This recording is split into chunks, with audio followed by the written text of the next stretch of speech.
बिस्मिल्लाहिर्रहमानिर्रहीम। इस वीडियो में हम म्यूचुअल इंडक्शन और सेल्फ इंडक्शन के बारे में पढ़ेंगे और इसमें प्रॉब्लम नंबर 13.2 एग्जाम्पल जो कि सॉल्व है बुक में उसको डिस्कस करेंगे और प्रैक्टिस प्रॉब्लम 13.2 को सॉल्व करेंगे। तो शायद आपने पहले भी पढ़ा हो, यकीनन पढ़ा होगा कि सेल्फ इंडक्शन क्या है। सेल्फ इंडक्शन हम यहाँ पे डिफाइन करते हैं कि जब ये करंट I1 इस कॉइल में से फ्लो कर रही है या इस इंडक्टर L1 में से फ्लो कर रही है तो यहाँ पे एक वोल्टेज प्रोड्यूस होगा इसके क्रॉस। उस वोल्टेज को हम सेल्फ इंड्यूस्ड वोल्टेज कहते हैं और इस प्रोसेस को सेल्फ इंडक्शन कहते हैं। लेकिन साथ ही इसमें जो फ्लक्स पैदा हो रहा है इसमें इस फ्लक्स ने L2 कॉइल को भी कट करना है या कर रहा है, तो इसके वजह से L2 कॉइल में भी एक वोल्टेज इंड्यूस हो जाएगा और इस वोल्टेज को हम म्यूचुअल इंड्यूस्ड वोल्टेज कहते हैं। एट द सेम टाइम चूंकि I2 करंट इसमें से फ्लो हो रही है तो इसके वजह से यहाँ पे सेल्फ इंड्यूस्ड वोल्टेज प्रोड्यूस होगा और इसके वजह से इस कॉइल में एक और वोल्टेज जिसको म्यूचुअल इंड्यूस्ड वोल्टेज कहा जाएगा वो भी यहाँ पे प्रोड्यूस होगा। तो अब दो वोल्टेजेस हो गए, एक सेल्फ इंड्यूस्ड वोल्टेज और एक म्यूचुअल इंड्यूस्ड वोल्टेज इसकी वजह से। तो आइए हम देखते हैं कैसे इसको हम जाहिर करेंगे। म्यूचुअली इंड्यूस्ड वोल्टेज को आमतौर पर मैं इस तरह से डॉटेड लाइन में लिखता हूँ, हम आगे चल के देखेंगे इसको। तो ये देखिए, अब ये दो वोल्टेज यानी V1 जो है यहाँ पे वोल्टेज V1 ये हो गया self induced voltage LdI1 dt इस करंट की वजह से।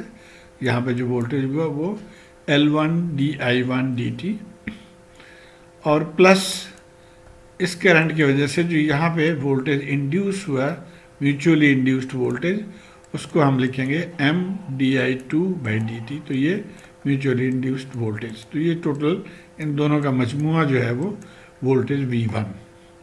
इसी तरह जो सेकेंडरी साइड पे V2 जो है वो हम L2 dI2 dt लिखेंगे इसकी वजह से, इस करंट की वजह से, और प्लस जो म्यूचुअल वोल्टेज है ये वोल्टेज वो इस करंट की वजह से है तो M dI1 dt, so plus M dI1 dt लिखेंगे।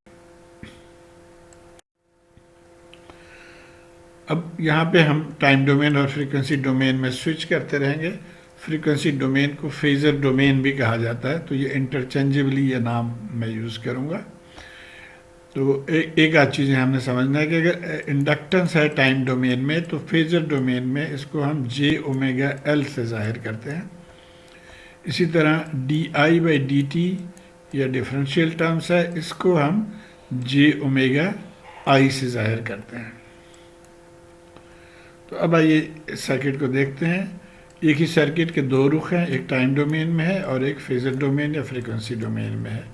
यहाँ पे तमाम चीज़ें स्मॉल लेटर्स में है, V1 स्मॉल लेटर्स में है, I1 स्मॉल लेटर्स में है और L को L लिखा गया है सिंपल, M को M लिखा गया है, ये म्यूचुअल इंडक्टेंस को जाहिर कर रहा है। तो ये टाइम डोमेन सर्किट है। लेकिन फेजर डोमेन में ये देखें तमाम कैपिटल हो गया, तो V1 हो गया कैपिटल, करंट भी कैपिटल, सिमिलरली इस साइड पे, और जो इंडक्टेंसेस थे वो j⍵L1 और j⍵L2 हो गया जैसे हमने यहाँ पे डिस्कस किया था। और इसी तरह ये जो म्यूचुअल इंडक्टेंस है वो j⍵M बन गया। अब जैसे मैंने डिस्कस किया पहले टाइम डोमेन में, तो हम इसको इसी तरह लिखेंगे, जो इंड्यूस्ड वोल्टेज है म्यूचुअली इंड्यूस्ड वोल्टेज उसको हम M dI2 dt इस साइड पे लिखेंगे और राइट साइड पे M dI1 dt लिखेंगे क्योंकि ये इस करंट I1 की वजह से। लेकिन जब हम फ्रीक्वेंसी डोमेन में इसी सर्किट को रिप्रेजेंट करेंगे तो M dI/dt की जगह पे अब हो जाएगा M j⍵I2 या j⍵MI2। जैसे यहाँ हमने बताया कि dI/dt जो है वो j⍵I के बराबर है, तो j⍵I2 और उसके साथ M मल्टीप्लाई, इसी तरह यहाँ पे j⍵I1 और उसके साथ M मल्टीप्लाई। तो ये हमारा फेजर डोमेन में या फ्रीक्वेंसी डोमेन में इस तरह से इंड्यूस्ड वोल्टेज को लिखेंगे। और मैं रिकमेंड करूँगा कि मेरी जो वीडियो 13.2 है वो आप ज़रूर देखें। ये दूसरी बुक से है लेकिन बहुत इसमें क्लियरली ये तमाम चीज़ों को समझाया गया है। अब आइए हम एग्ज़ाम्पल की तरफ चलते हैं। एग्ज़ाम्पल ये है कि इस सर्किट में find the ratio of output voltage across 4 ohms resistor, यानी ये जो वोल्टेज है आउटपुट वोल्टेज है जो कि 4 ओम रजिस्टर के अक्रॉस है, and to the source voltage यानी V1 यानी V2 और V1 के रेशियो मालूम करना है। लेकिन एक शर्त इसमें और इसमें रख दिया कि एक्सप्रेस्ड यूजिंग फेजर नोटेशन। तो इसका मतलब ये है कि इस सर्किट को हम पहले फेजर डोमेन में कन्वर्ट कर लेंगे। तो सबसे पहले तो देखिए कि ये वोल्टेज इनपुट वोल्टेज है वो 10 cos 10t है, और अगर इसको हम स्टैंडर्ड नोटेशन के साथ कंपेयर करें, ये स्टैंडर्ड फॉर्म है, तो ये Vm हो गया इसका मैग्नीट्यूड। ओमेगा के जगह पे 10 है तो ओमेगा इज इक्वल टू 10 हो गया, और फाई यहाँ पे है, यहाँ पे नहीं है, तो फाई यानी एंगल 0 है यहाँ पे। तो एक चीज़ तो हमने ये नतीजा निकाला कि ओमेगा जो है वो 10 रेडियंस पर सेकेंड है। और फिर जैसे अब हम इसको कन्वर्ट करते हैं कि 10 cos 10t को हम फेजर डोमेन में लिखेंगे 10 एंगल 0 के मैग्नीट्यूड जो है ये मैग्नीट्यूड 10 और एंगल 0, फेज एंगल 0 हो गया। L को जैसे मैंने पहले बताया कि j ओमेगा L लिखेंगे। तो इस केस में अब 9 जो है ये म्यूचुअल इंडक्टेंस है 9, तो इसको हम लिखेंगे j इंटू ओमेगा, ओमेगा की जगह पे 10 और इंटू L या M 9, तो ये J90 हो गया। इसी तरह से ये 1 को भी हम इसी तरह लिखेंगे J ओमेगा इंटू 1 या J10 इंटू 1, तो J10 हो जाएगा, और ये J10 इंटू 100 ये हो जाएगा। तो अब आइए हम इसको फेजर फॉर्म में ड्रॉ कर लेते हैं। तो ये सर्किट फेजर फॉर्म में इस तरह से लिखेंगे हम कि ये वोल्टेज आ गया, और ये इंडक्टेंसेस की वैल्यूज चेंज हो गई। यहाँ पे ये 1000 ओम्स या 1 किलो ओम हो गया, और ये M जो है वो J90। अब इस सर्किट को हम यहाँ से इन दोनों के रेशियो फेजर फॉर्म में V2 और V1 के रेशियो को हमने मालूम करना है। अच्छा, अब आते हैं हम देखते हैं हम किस तरह से इंड्यूस्ड वोल्टेज को लिखेंगे, कहाँ पे लिखेंगे। तो पहले हम इस साइड वाले को देखेंगे, और जो कि I2 करंट की वजह से है। तो I2 करंट आप देखें तो यहाँ पे entering the non dotted terminal, इसका मतलब है इसके भी नॉन डॉटेड टर्मिनल जो है वो यहाँ पे पॉजिटिव होना चाहिए और ऊपर नेगेटिव होना चाहिए। तो ये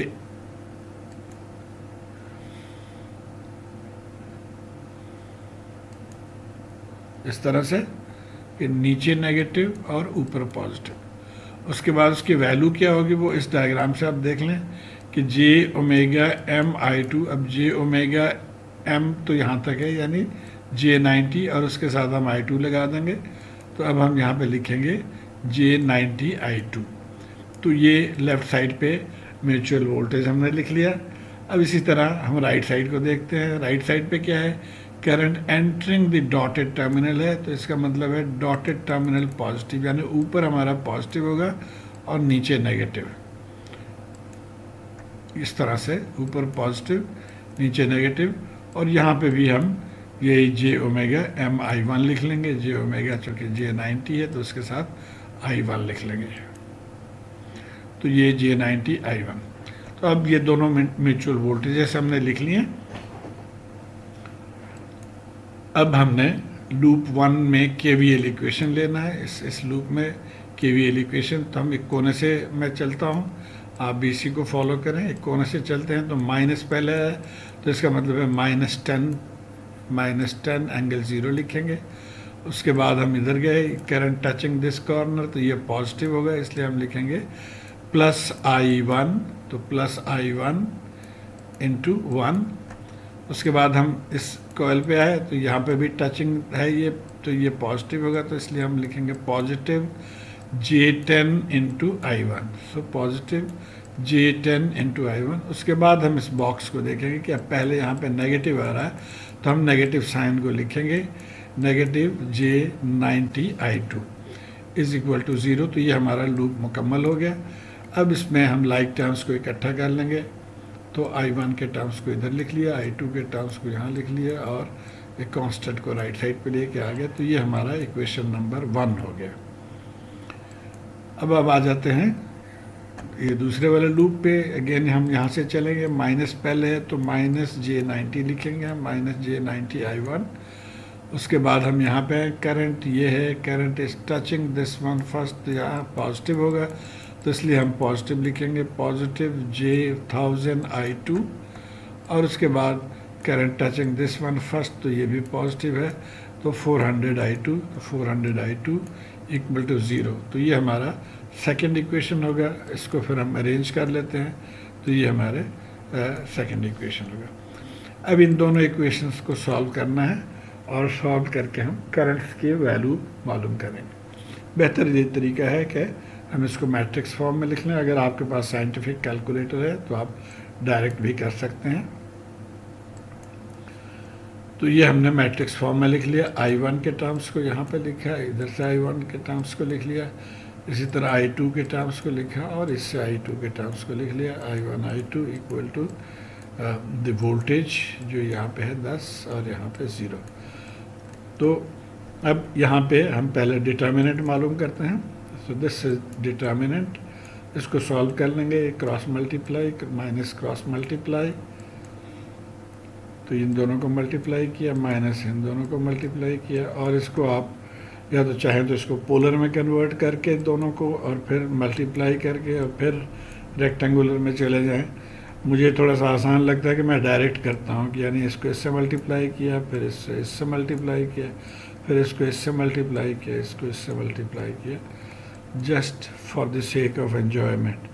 तो ये 4 टर्म्स आ गए और यहाँ से minus minus plus, J square again is minus, minus minus हाँ माइनस और अंदर माइनस हमने लिख लिया 8100। और जब इसको सॉल्व करेंगे तो ये माइनस 1500 प्लस J5000, ये रेक्टेंगुलर फॉर्म में आ गया। इसको हम पोलर में भी लिख लेते हैं, तो ये पोलर फॉर्म में आ गया। ये हो गया हमारा डेल्टा। अब हम यहाँ पे थे, डेल्टा हम मालूम कर चुके थे। हमने मालूम क्या करना है, V2 ओवर V1, यानी हमें ये वोल्टेज चाहिए। V1 तो ऑलरेडी गिवन है, तो इस वोल्टेज के लिए हमें I2 ज़रूरी है, I1 की कोई ज़रूरत नहीं है, तो इसलिए सिर्फ हम I2 कैलकुलेट करेंगे। तो I2 कैलकुलेट करने का मतलब है कि हमें डेल्टा 2 मालूम करना चाहिए। तो आइए हम डेल्टा 2 मालूम कर लेते हैं। और आपको पता होगा कि डेल्टा 2 मालूम करने के लिए जो सेकंड कॉलम है उसको रिप्लेस कर देते हैं विद द वोल्टेज सोर्स।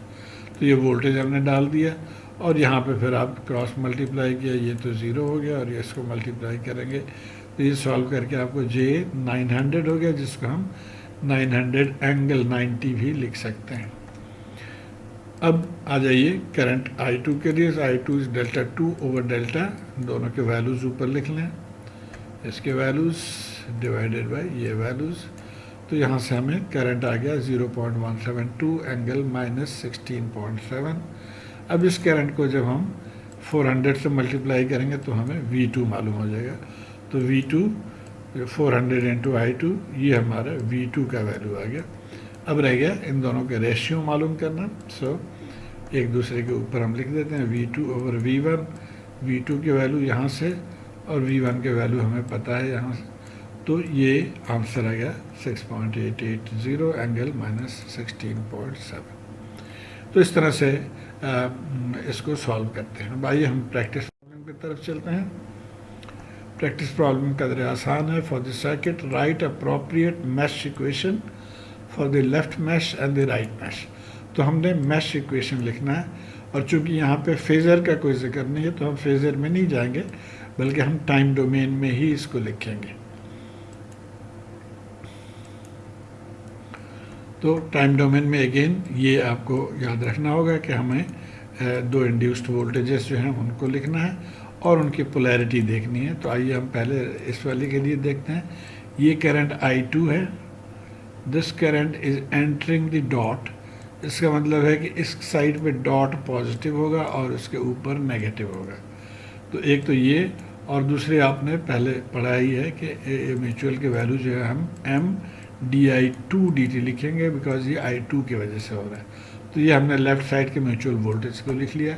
अब आ जाते हैं राइट साइड वाले पे। यहाँ पे I1 is entering non dotted terminal. इसका मतलब यहाँ पे नॉन डॉट जो है वो पॉजिटिव होगा, यानी ऊपर पॉजिटिव लिखेंगे और नीचे नेगेटिव लिखेंगे, और इसके वैल्यू MdI1dt ये लिख देंगे। अब हम इनके वैल्यूज़ पुट करेंगे इसके अंदर। तो अब मैश 1 को अगर हम सॉल्व करें यहाँ से, तो देखिए ये माइनस साइन है तो हम माइनस लिखेंगे, -20 e⁻⁴ ये वोल्टेज, उसके बाद 3 × I1 करंट आ गया। उसके बाद ये इंडक्टेंस जो है वो LdI/dt, सो LdI1dt, और उसके बाद ये म्यूचुअल वोल्टेज, माइनस साइन पहले है तो हम माइनस साइन डाल देंगे, MdI2dt = 0। अब हम L और M के वैल्यूज इसमें पुट कर दें इस इक्वेशन में। L जो है वो 002 है, 2 मिली हेनरी, तो ये 002 लिख लेंगे, और M 3 मिली हेनरी है तो इसको 0.003। तो ये हमारा एक इक्वेशन आ गया लेफ़्ट साइड का।